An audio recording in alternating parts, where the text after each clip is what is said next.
ನಮಸ್ಕಾರ ವೀಕ್ಷಕರೇ. ಪ್ರಕೃತಿಯಲ್ಲಿರುವ ಈ ದೈವಿ ಶಕ್ತಿಗಳು ಅಂದರೆ ಮರಗಿಡಗಳು ನಮ್ಮ ಬದುಕಿಗೆ ಎಷ್ಟೆಲ್ಲ ಸಹಾಯ ಮಾಡುತ್ತೆ ಅಂತ ನಮಗೆ ಗೊತ್ತೇ ಇದೆ. ಆದರೆ ನಿಮಗೆ ಗೊತ್ತಾ, ಈ ಗಿಡ ಮರಗಳ ಸಹಾಯದಿಂದ ನಾವು ಚಿಕಿತ್ಸೆ ಕೂಡ ಮಾಡ್ಕೊಳ್ಬಹುದು. ಹೌದು, ನಾವು ನಮ್ಮ ಮಾನಸಿಕ ಒತ್ತಡ ಮತ್ತು ಎಷ್ಟೋ ದೈಹಿಕ ಅನಾರೋಗ್ಯದಿಂದ ಈ ಗಿಡ ಅಥವಾ ಮರಗಳ ಸಹಾಯದಿಂದ ಒಂದು ನಿರ್ದಿಷ್ಟವಾದ ಧ್ಯಾನ ಕ್ರಿಯೆಯ ಮೂಲಕ ಹೀಲ್ ಆಗ್ಬೋದು ಅನ್ನೋದನ್ನು ಸಂಶೋಧನೆ ಹೇಳುತ್ತೆ. ಇವತ್ತಿನ ಸಂಚಿಕೆಯಲ್ಲಿ ಈ ಗಿಡ ಮರಗಳಿಂದ ಬರುವಂತಹ ಗಿಡಮೂಲಿಕೆಗಳಿರಬಹುದು ಅಥವಾ ಬೇರೆ ಬೇರೆ ಆಹಾರಗಳಿರ್ಬೋದು, ಅದರಿಂದ ನಮಗಂತೂ ಜೀವ ಇರೋದು ಅದು ಸಹಜವಾಗಿ ನಮಗೆ ಗೊತ್ತಿರೋದೆ. ಆದರೆ ಅದರ ಸೂಕ್ಷ್ಮವಾದ ಶಕ್ತಿಯಿಂದ ನಾವು ಅದ್ಭುತವಾಗಿ ಬೇರೆ ಬೇರೆ ಸಮಸ್ಯೆಗಳಿಂದ ಚೇತರಿಕೆ ಆಗಬಹುದು ಅನ್ನೋದ್ರ ಬಗ್ಗೆ ಮತ್ತು ಹೇಗೆ ಅದು ಸಾಧ್ಯ ಆಗ್ಬೋದು ಅನ್ನೋದ್ರ ಬಗ್ಗೆ ತಿಳ್ಕೊಳ್ಳೋಣ.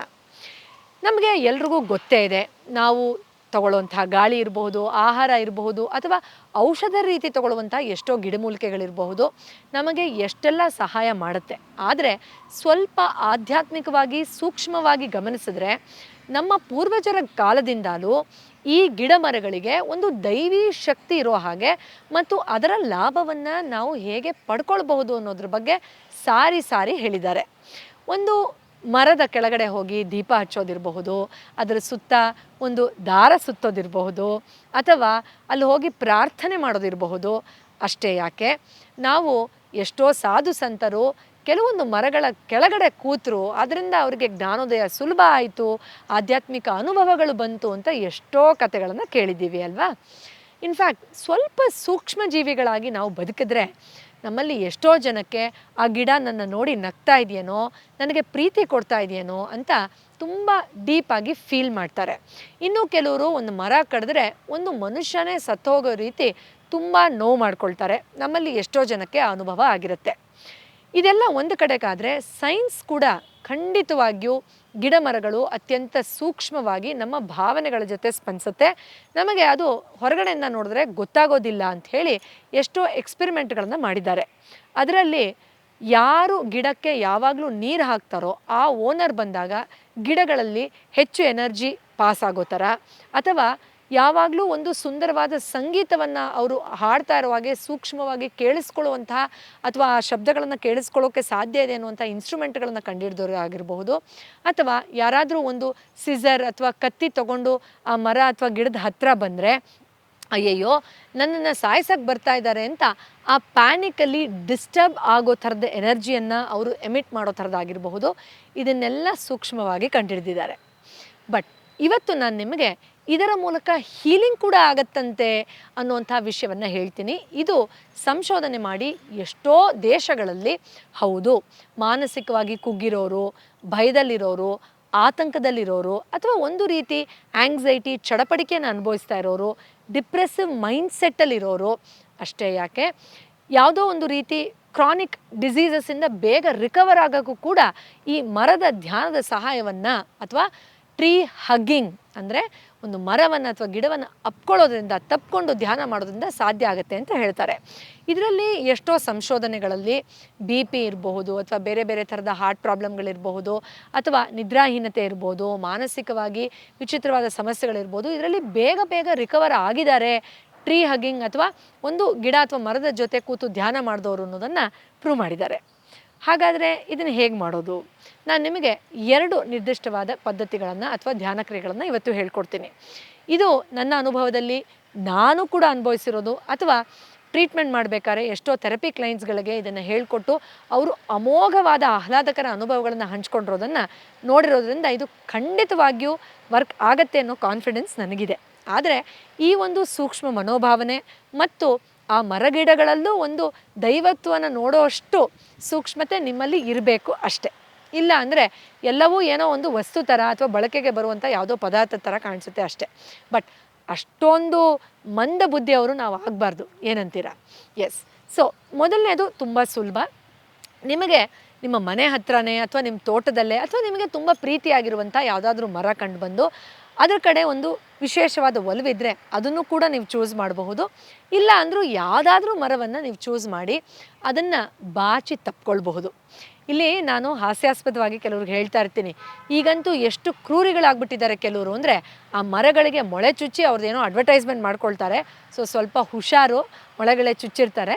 ಎನಿವೆ, ಸೊ ಆ ಮರನ ಬಾಚಿ ತಪ್ಕೊಂಡು ಅಪ್ಕೊಂಡು ಅದರಲ್ಲಿ ಒಂದಾಗಿ ಜಸ್ಟ್ ಒಂದು ಪ್ರೀತಿ ಪಾತ್ರರನ್ನು ತಪ್ಪಿಕೊಂಡು ಆ ಪ್ರೀತಿಯನ್ನು ಆಂತರಿಕವಾಗಿ ನೀವು ಅನುಭವಿಸ್ತಾ ಇರೋ ಹಾಗೆ ಸೂಕ್ಷ್ಮವಾಗಿ ಕೆಲವು ಕ್ಷಣಗಳ ಕಾಲ ಆ ಮರದ ಜೊತೆಯಲ್ಲಿ ಸಮಯವನ್ನು ಸ್ಪೆಂಡ್ ಮಾಡಿ. ಇದು ವೈಜ್ಞಾನಿಕವಾಗಿ ಎಷ್ಟೋ ಜನ ಹೇಳಿದ್ದಾರೆ, ನಮ್ಮಲ್ಲಿರೋ ನಕಾರಾತ್ಮಕತೆಯನ್ನು ಸಂಪೂರ್ಣವಾಗಿ ಹೊರ ಹಾಕೋಕ್ಕೆ, ಅಂದರೆ ಪ್ರಕೃತಿ ಮಾತೆ ಅದನ್ನು ಸೂಕ್ಷ್ಮವಾಗಿ ಆ ಬೇಡದೇ ಇರೋ ನೆಗೆಟಿವಿಟಿಯನ್ನು ಹೀರ್ಕೊಳ್ಳೋವಂಥ ಒಂದು ಕ್ರಿಯೆ, ಮತ್ತು ಆ ಮರದಲ್ಲಿ ಏನು ಚೈತನ್ಯ ಯಥೇಚ್ಛವಾಗಿ ಹರಿತಾ ಇರುತ್ತೆ ಅದು ಆ ಮರ ಅಥವಾ ಗಿಡದ ಮೂಲಕ ನಮ್ಮನ್ನು ಆವರಿಸಿ ನಮ್ಮ ನಾಡಿಗಳಲ್ಲಿ ಹೆಚ್ಚು ಪ್ರಾಣಶಕ್ತಿ ಹರಿಯುವ ಹಾಗೆ, ಮತ್ತು ಎಲ್ಲೆಲ್ಲಿ ಬ್ಲಾಕೇಜಸ್ ಇದೆ ಅದನ್ನು ಓಪನ್ ಮಾಡಿ ಹೆಚ್ಚು ಪ್ರಮಾಣದಲ್ಲಿ ಆ ಒಂದು ಚೈತನ್ಯ ಅಥವಾ ಶಕ್ತಿ ಹರಿಯೋಕ್ಕೆ ಸಹಾಯ ಆಗೋ ಹಾಗೆ ಆ ಒಂದು ಮರ ನಮ್ಮ ಒಳಗಡೆ ಆ ಪ್ರಾಣವನ್ನು ತುಂಬ್ತಾ ಹೋಗುತ್ತೆ ಅಂತ ಹೇಳ್ತಾರೆ. ಒಂದು ತಾಯಿ ಮಗು ಏನಕ್ಕೆ ಅಳ್ತಾ ಇದೆ ಅಂತ ನಿರ್ದಿಷ್ಟವಾಗಿ ಹೇಗೆ ಸೂಕ್ಷ್ಮವಾಗಿ ಬೇರೆ ಎಲ್ಲರಿಗಿಂತ ಕರೆಕ್ಟಾಗಿ ಹೇಳ್ತಾಳೋ, ಇಲ್ಲ ಅದಕ್ಕೆ ಹಸುವಾಗಿದೆ, ನಿದ್ರೆ ಬರ್ತಾ ಇದೆ, ಏನೋ ಸೊಳ್ಳೆ ಕಚ್ಚಿರಬೇಕು ಅದಕ್ಕೆ ಅಂತ, ಬಟ್ ಬೇರೆಯವ್ರಿಗೆ ಅದು ಗೊತ್ತೇ ಆಗೋಲ್ಲ, ಹೇಗೆ ಕಂಡುಹಿಡ್ದಿದ್ರಿ ಅಂತ ಅನಿಸುತ್ತೆ. ಅದೇ ಥರ ಪ್ರಕೃತಿ ಮಾತೆಯ ರೂಪ ಆಗಿರುವಂಥ ಒಂದು ಮರ ನಿರ್ದಿಷ್ಟವಾಗಿ ನಮಗೆ ಭಾವನಾತ್ಮಕವಾಗಿ ಆರೋಗ್ಯದ ಅಥವಾ ಶಕ್ತಿಯ ಅವಶ್ಯಕತೆ ಇದೆಯೋ, ಅಥವಾ ನಮ್ಮ ಮೆದುಳಿನಲ್ಲಿ ಏನಾದರೂ ಆ ಒಂದು ಹೀಲಿಂಗಿನ ಅವಶ್ಯಕತೆ ಇದೆಯೋ, ಅಥವಾ ನಮ್ಮ ದೇಹದ ಯಾವುದೋ ಅಂಗಾಂಗಕ್ಕೆ ಆರೋಗ್ಯದ ಶಕ್ತಿಯ ಹೆಚ್ಚು ಅವಶ್ಯಕತೆ ಇದೆಯೋ ಅದನ್ನು ಗಮನಿಸಿ ಅದೇ ಒಂದು ನಿರ್ದಿಷ್ಟವಾದ ವಿಷಯಕ್ಕೆ ಎನರ್ಜಿಯನ್ನು ತುಂಬೋ ಥರ ಆಗ್ತಾ ಇದೆ ಅಂತ ತುಂಬ ಜನ ಈ ಧ್ಯಾನವನ್ನು ಮಾಡಿರುವಂಥ ಅನುಭವದಲ್ಲಿ ಹೇಳ್ಕೊಂಡಿದ್ದಾರೆ. ಇದು ಪ್ರಪಂಚದಾದ್ಯಂತ ಎಷ್ಟೋ ಜನ ಅನುಭವಿಸಿರುವಂಥ ಒಂದು ಅನುಭವ. ಸೊ ನೀವು ಕೂಡ ಆ ಒಂದು, ಅಂದರೆ ನೀವು ಇದೇ ಆಗ್ತಾ ಇದೆ ಅನ್ನೋದಕ್ಕಿಂತ ಸ್ವಲ್ಪ ಓಪನ್ ಆದರೆ ಇನ್ನೂ ನೀವು ಹೆಚ್ಚು ಆಳವಾಗಿ ಅದನ್ನು ಅನುಭವಿಸಬಹುದು. ಅದು ಏನು ಕೊಡ್ತಾ ಇದೆಯೋ ಅದನ್ನು ಪ್ರೀತಿಯಿಂದ ರಿಸೀವ್ ಮಾಡ್ತಾ ಇರೋ ಥರ ನೀವು ಭಾವಿಸ್ತಾ ಹೋದರೆ ಆ ಒಂದು ಆಹ್ಲಾದಕರ ಅಥವಾ ಚಿಕಿತ್ಸಕ ಶಕ್ತಿಯನ್ನು ಇನ್ನೂ ಆಳವಾಗಿ ಅನುಭವಿಸ್ಬೋದು. ಇದಕ್ಕೆ ನಾನು ಆಗಲೇ ಹೇಳಿದಾಗೆ ಟ್ರೀ ಹಗ್ಗಿಂಗ್ ಥೆರಪಿ ಅಂತ ಹೇಳ್ತೀವಿ. ಇದು ಒಂದು ನಿಟ್ಟಿನಲ್ಲಿ ನೀವು ಅನುಭವಿಸುವಂತಹ ಒಂದು ಕ್ರಿಯೆ ಆದರೆ, ಅಥವಾ ಒಂದು ರೀತಿಯಲ್ಲಿ ನೀವು ಅನುಭವಿಸ್ಬೋದಾದರೆ, ಇನ್ನೊಂದು ಫಾರೆಸ್ಟ್ ಬೇದಿಂಗ್ ಅಂತ ಹೇಳ್ತೀವಿ. ಅಂದರೆ ನೀವು ಯಾವುದಾದ್ರೂ ಒಂದು ಕಾಡಿಗೋ ಅಥವಾ ನಿರ್ಜನ ಪ್ರದೇಶ ಅಂತ ಹೇಳ್ತೀವಲ್ಲ, ಆ ಥರದ ಅವಕಾಶ ನಮಗೆ ತುಂಬ ಸಿಗುತ್ತೆ. ಅದರಲ್ಲೂ ಕರ್ನಾಟಕದವ್ರು ನಾವು ತುಂಬ ಅದೃಷ್ಟವಂತರು. ಸ್ವಲ್ಪ ಒಂದು ಸಿಟಿಯಿಂದ ಒಂಚೂರು ದೂರ ಹೋದರೆ ಅಲ್ಲೆಲ್ಲೋ ಒಂದು ಪವಿತ್ರವಾದ ಸ್ಥಳದಲ್ಲಿ ಒಂದಷ್ಟು ತುಂಬ ವರ್ಷ ಹಳೆಯದು ಮರ ಗಿಡಗಳು ಇರುವಂತಹ ಒಂದು ಜಾಗಕ್ಕೆ ನಾವು ಹೋಗಬಹುದು. ಸೊ ಅಲ್ಲಿ ನಿಮ್ಮ ಶೂಸ್ ಅಥವಾ ಚಪ್ಪಲಿಯನ್ನು ಬಿಚ್ಚಿ ಸೂಕ್ಷ್ಮವಾಗಿ ನಿಧಾನವಾಗಿ ಅರಿವಿನಿಂದ ನಡ್ಕೊಂಡು ಹೋಗುವಂಥ ಕ್ರಿಯೆಯನ್ನು ಮಾಡಿ.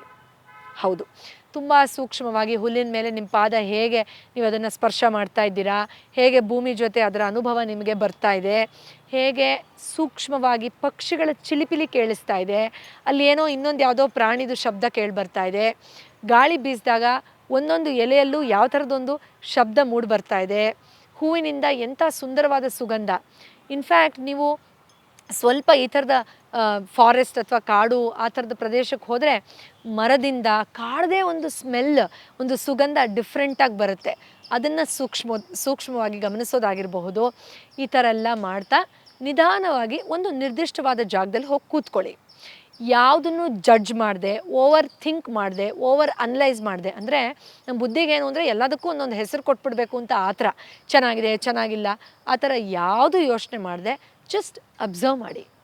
ಪ್ರಕೃತಿದು ಒಂದು ಭಾಗ ನಾವು ಅದನ್ನು ಸೂಕ್ಷ್ಮವಾಗಿ ಸುತ್ತಮುತ್ತ ಗಮನಿಸ್ತಾ ಇದ್ದ ಹಾಗೇ ನಮ್ಮ ಒಳಗಡೆ ಅದ್ಭುತವಾದ ಚಿಕಿತ್ಸಕ ಶಕ್ತಿ ಜಾಗೃತವಾಗುತ್ತೆ. ಶಬ್ದದ ಮೂಲಕ, ಸ್ಪರ್ಶದ ಮೂಲಕ, 5 ಸೆನ್ಸಸ್ ಅಂತೀವಲ್ಲ, ಈ ಎಲ್ಲ ಸೂಕ್ಷ್ಮ ಭಾವನೆಗಳ ಮೂಲಕ, ಅನುಭವಗಳ ಮೂಲಕ ನಮ್ಮೊಳಗಡೆ ಯಾವ ನಿರ್ದಿಷ್ಟವಾದ ವಿಷಯದಲ್ಲಿ ನಮಗೆ ನ್ಯೂನ್ಯತೆ ಕ್ರಿಯೇಟ್ ಆಗಿದೆಯೋ, ಅನಾರೋಗ್ಯಕರ ಶಕ್ತಿ ಶುರು ಆಗ್ತಾ ಇದೆಯೋ, ಎಲ್ಲಿ ಕಿರಿಕಿರಿ ನಮಗೆ ಅನುಭವಕ್ಕೆ ಬರ್ತಾ ಇದೆಯೋ ಅದನ್ನು ತಾನಾಗಿಯೇ ಪ್ರಕೃತಿ ಅದರ ಮಡಿಲ ಒಳಗಡೆ ನಮ್ಮನ್ನು ತಗೊಂಡು ನಮಗೆ ಚಿಕಿತ್ಸೆ ಮಾಡೋಕ್ಕೆ ಶುರು ಮಾಡುತ್ತೆ. ಅದಕ್ಕೆ ನಿಮ್ಮನ್ನು ನೀವು ತೆರೆದಿಡಬೇಕು ಅಷ್ಟೆ. ಇನ್ನೂ ಸೂಕ್ಷ್ಮವಾಗಿ ಹೇಳೋದಾದರೆ, ಈ ಥರದ ಜಾಗಗಳಿಗೆ ಹೋದಾಗ ನಮ್ಮ ಚಕ್ರಗಳೆಲ್ಲ ಅತ್ಯಂತ ಸೂಕ್ಷ್ಮವಾಗಿ, ಆ್ಯಕ್ಟಿವ್ ಆಗಿ, ಸಕ್ರಿಯವಾಗಿ ಎನರ್ಜಿಯನ್ನು ಡೆಪಾಸಿಟ್ ಮಾಡ್ಕೊಳ್ಳೋಕ್ಕೆ ಅಥವಾ ಹೀರ್ಕೊಳ್ಳೋಕ್ಕೆ ಶುರು ಮಾಡುತ್ತೆ. ತುಂಬ ಆ್ಯಕ್ಟಿವ್ ಆಗಿ ತನ್ನ ಕ್ಲೆನ್ಸಿಂಗ್ ಪ್ರಾಸೆಸ್ನ ಶುರು ಮಾಡ್ಕೊಳ್ಳುತ್ತೆ. ಈ ಥರ ಆದಾಗ ಚಕ್ರಗಳಲ್ಲಿ ಕೂಡ ಶುದ್ಧೀಕರಣ ನಡೆದಾಗ, ನಮ್ಮ ಸಪ್ತ ಚಕ್ರಗಳು ಚೆನ್ನಾಗಿದ್ದಾಗ ಹೇಗೆಲ್ಲ ಆರೋಗ್ಯ ಹೆಚ್ಚಾಗುತ್ತೆ ಅನ್ನೋದನ್ನು ಕಳೆದ ಸಂಚಿಕೆಗಳಲ್ಲಿ ನಾನು ನಿಮ್ಮ ಹತ್ರ ಭಾಳ ಸತಿ ಹಂಚ್ಕೊಂಡಿದ್ದೀನಿ. ಅದು ಕೂಡ ಒಂದು ಅದ್ಭುತವಾದ ಶಕ್ತಿಯಾಗಿ ನಮಗೆ ಸಹಾಯ ಮಾಡ್ತಾ ಹೋಗುತ್ತೆ. ಈ ಸೂಕ್ಷ್ಮವಾದ ಅರಿವು ನಮ್ಮಲ್ಲಿ ಮೂಡಿಸುವಂಥ ಶಕ್ತಿ ಇದೆಯಲ್ಲ, ಇದು ನಮ್ಮ ಪಂಚಭೂತಗಳನ್ನು ಕೂಡ ಸಮತೋಲನಕ್ಕೆ ತರೋಕ್ಕೆ ಸಹಾಯ ಮಾಡುತ್ತೆ. ನಿಮ್ಗೆ ಗೊತ್ತಿದೆ, ಈ ಥರದ ಸಹಾಯ ತಗೊಂಡಾಗ ನಾವು ಪ್ರಕೃತಿಯ ಮಡಿಲಲ್ಲಿ ನಾವು ಅದು ನಮ್ಮ ಭೂಮಿ ತತ್ವ ಇರಬಹುದು, ಅಲ್ಲೇ ಪಕ್ಕದಲ್ಲಿ ಹರಿತಾ ಇರುವಂಥ ಜುಳುಜುಳು ನೀರಿನ ಶಬ್ದದ ತತ್ವ ಇರಬಹುದು, ಅಥವಾ ನೀರಿನ ತತ್ವ ಇರಬಹುದು, ಅಗ್ನಿ ತತ್ವ ಇರಬಹುದು ಬಿಸಿಲಲ್ಲಿ ಕೂತಾಗ, ಅಥವಾ ನಮ್ಮ ವಾಯುತತ್ವ ಶುದ್ಧವಾದ ಗಾಳಿಯಲ್ಲಿ ವಾಯುತತ್ವ ಇರಬಹುದು, ಮತ್ತು ಆ ಪರಮಾತ್ಮನಿಗೆ ಶರಣಾದಾಗ ಆ ಆಕಾಶದ ತತ್ವ ಇರಬಹುದು. ಎಲ್ಲವೂ ಅದ್ಭುತವಾದ ಚೇತರಿಕೆಯನ್ನು ಪಡೆಯುತ್ತೆ. ಈ ಎಲ್ಲ ತತ್ವಗಳ ಸುಧಾರಣೆಗೆ ನಾವು ಕೆಮಿಕಲ್ನೇ ಹುಡ್ಕೊಂಡು ಹೋಗ್ತೀವಿ ಅಂತ ಎಷ್ಟೋ ಸಾರಿ ಸಮಸ್ಯೆಗಳು ನಿಗೂಢವಾಗಿದೆ, ನನಗೆ ಪರಿಹಾರ ಸಿಗ್ತಾ ಇಲ್ಲ, ಅಯ್ಯೋ ಏನಾಗಿದೆಯೋ ಗೊತ್ತೇ ಇಲ್ಲ ಅಂತ ನಾವು ತುಂಬ ಅಸಹಾಯಕರಾಗೋಗ್ತೀವಿ. ಬಟ್ ಇದೆಲ್ಲ ತುಂಬ ಸುಲಭ ಅನಿಸಿದ್ರು ನಮ್ಮಲ್ಲಿ ಎಷ್ಟು ಜನ ನಿಜವಾಗ್ಲೂ ಹೇಳಿ ತಿಂಗಳಿಗೆ ಒಂದು ಸತಿನೋ ವಾರಕ್ಕೆ ಒಂದು ಸತಿನೋ ನಾವು ಇದನ್ನು ಮಾಡೋಕ್ಕೆ ಸಮಯ ತಗೊಳ್ತೀವಿ? ಇಲ್ಲ. ನಾನು ಬ್ಯುಸಿ ಅಂತ ಆಮೇಲೆ ಯಾವುದೋ ಒಂದು ಕಾಯಿಲೆ ಬಂದಾಗ ಅದಕ್ಕೆ ನಿರ್ದಿಷ್ಟವಾಗಿ ಟೈಮ್ ತೊಗೊಂಡು ಅಲ್ಲೆಲ್ಲೋ ಹೋಗಿ ಅಡ್ಮಿಟ್ ಆಗಿ ಒಂದಷ್ಟು ಕೆಮಿಕಲ್ ತೊಗೊಂಡು ಅದಕ್ಕೆ ಅಂತಲೇ ಟೈಮ್ ತೊಗೊಳ್ಳೋ ಥರ ಮಾಡ್ಕೊಂಡ್ಬಿಡ್ತೀವಿ. ಸೊ ಈ ಟ್ರೀ ಹಗ್ಗಿಂಗ್ ನಾನು ಆಗಲೇ ಹೇಳಿದಾಗೆ ಒಬ್ಬರು ಸಂಶೋಧಕರು ಇದನ್ನು ಚೈನಾದಲ್ಲಿ, ಜಪಾನಲ್ಲಿ ತುಂಬ ನಿರ್ದಿಷ್ಟವಾಗಿ ಇದನ್ನು ಮಾಡಿ ಹೇಳಿದ್ದಾರೆ. ಚಿತ್ರಗಳ ಮೂಲಕ ಅವರು ಸೂಕ್ಷ್ಮವಾಗಿ ಅದನ್ನು ಗಮನಿಸಿ ಧ್ಯಾನದಲ್ಲೂ ಕೂಡ ಹೇಳಿದ್ದಾರೆ, ಅಥವಾ ಎನರ್ಜಿ ಮೀಟರ್ಗಳನ್ನು ಅಳವಡಿಸಿ ಆ ವ್ಯಕ್ತಿ ಯಾರ ಟ್ರೀ ಮೆಡಿಟೇಷನ್ ಮಾಡ್ತಾರೋ ಅವರಲ್ಲೂ ಕೂಡ ಆ ಚೇತರಿಕೆ ಆಗಿರೋದನ್ನು ಗಮನಿಸಿದ್ದಾರೆ. ಇನ್ನು ನಾನು ಆಗಲೇ ಹೇಳಿದಾಗೆ ಒಂದು ನಿರ್ದಿಷ್ಟವಾದ ಕೇಸ್ ಸ್ಟಡಿ ಥರ ತೊಗೊಂಡು ಒಂದಷ್ಟು ಗ್ರೂಪ್ಗಳನ್ನು ವಿಂಗಡಣೆ ಮಾಡಿ ಟ್ರೀ ಜೊತೆ ಮೆಡಿಟೇಟ್ ಮಾಡಿದವರು ಎಷ್ಟು ಬೇಗ ವಾಸಿ ಆದರೂ, ಆ್ಯಂಗ್ಸೈಟಿ ಇರೋರು ಇಲ್ಲದೇ ಇರೋರು ಎಷ್ಟು ಲೇಟಾಗಾದರೂ ಅದನ್ನು ಕೂಡ ಪರಿಶೀಲಿಸಿ ನೋಡಿದ್ದಾರೆ. ಆದ್ದರಿಂದ ನಾವು ಭಾರತೀಯರಾಗಿ, ಹಿಂದೂಗಳಾಗಿ ಇದನ್ನು ತುಂಬ ಪ್ರಶ್ನೆ ಮಾಡೋ ಅವಶ್ಯಕತೆ ಇಲ್ಲ. ಇದು ಖಂಡಿತ ವರ್ಕ್ ಆಗುತ್ತೆ ಅನ್ನೋದು ನಮಗೆ ಗೊತ್ತಿದೆ. ಅದರಿಂದನೇ ಇದಕ್ಕೆ ಒಂದು ಆಧ್ಯಾತ್ಮಿಕ ಹಿನ್ನೆಲೆಯ ಕಥೆಗಳನ್ನು ಕೂಡ ಚಿಕ್ಕ ವಯಸ್ಸಿಂದಾನೇ ಗಿಡಮರಗಳಿಗೆ ಸಂಬಂಧಪಟ್ಟ ಹಾಗೆ ನಾವು ಕೇಳ್ಕೊಂಡು ಬಂದಿದ್ದೀವಿ. ಆದ್ದರಿಂದ ನೀವು ನಿಮ್ಮಲ್ಲಿರೋ ನಕಾರಾತ್ಮಕತೆಗಳನ್ನು ತೊಗೊಂಬಿಡುವಂಥ ಒಂದು ಮರಕ್ಕೆ ರಿಕ್ವೆಸ್ಟ್ ಮಾಡೋದಾಗಲಿ, ಅಥವಾ ಅದರ ಸಕಾರಾತ್ಮಕತೆ ನಿಮ್ಮ ಒಳಗಡೆ ಬಂದು ನಿಮಗೆ ಬೆಟರ್ ಆಗ್ತಾ ಇರೋದಾಗಲಿ, ಒಂದು ಸ್ನೇಹಿತನ ರೀತಿ ಅದರ ಥರ ದುಃಖವನ್ನು ಹಂಚ್ಕೊಂಡು ನೀವು ಬೆಟರ್ ಫೀಲ್ ಮಾಡೋದಾಗಲಿ, ಅಥವಾ ಅದರ ಒಳಗಡೆ ಆ ಪ್ರಕೃತಿಯ ಮಡಿಲಲ್ಲಿ ನೀವು ಒಂದಾಗಿ ಅದರ ಶಕ್ತಿಯನ್ನು ಆಹ್ವಾನ ಮಾಡಿಕೊಂಡು ಚೇತರಿಕೆ ಪಡ್ಕೊಳ್ಳೋದಾಗಲಿ ಅದ್ಭುತವಾದ ಸುಧಾರಣೆಯನ್ನು ಖಂಡಿತ ತೊಗೊಂಡು ಬರುತ್ತೆ. ನಾವು ಚಿಕಿತ್ಸೆ ಮಾಡಬೇಕಾದ್ರೆ ಬೇರೆ ಬೇರೆ ಹೋಮ್ವರ್ಕ್ಗಳನ್ನು ಅಥವಾ ಟಿಪ್ಸನ್ನು ಕೊಡ್ತೀವಿ. ಅದರಲ್ಲಿ ಇದು ಖಂಡಿತ ತುಂಬ ಲಾಭದಾಯಕವಾಗಿ ವರ್ಕ್ ಆಗುತ್ತೆ. ನೀವು ಕೂಡ ಇದನ್ನು ತುಂಬ ಸುಲಭವಾಗಿ ನಿಮ್ಮ ಮನೆಯಲ್ಲೇ, ನಿಮ್ಮ ಮನೆಯ ಅಂಗಳದಲ್ಲೇ ಇದನ್ನು ಪ್ರಯತ್ನ ಮಾಡಬಹುದು ಕೂಡ. ಮುಂದಿನ ಬಾರಿ ಇನ್ನೊಂದು ವಿಶೇಷವಾದ ಔಷಧ ರಹಿತ ಚಿಕಿತ್ಸೆಯ ಸಲಹೆ ಜೊತೆ ಮತ್ತೆ ಭೇಟಿ ಆಗ್ತೀನಿ. ಎಲ್ರಿಗೂ ಒಳ್ಳೆಯದಾಗಲಿ. ನಮಸ್ಕಾರ.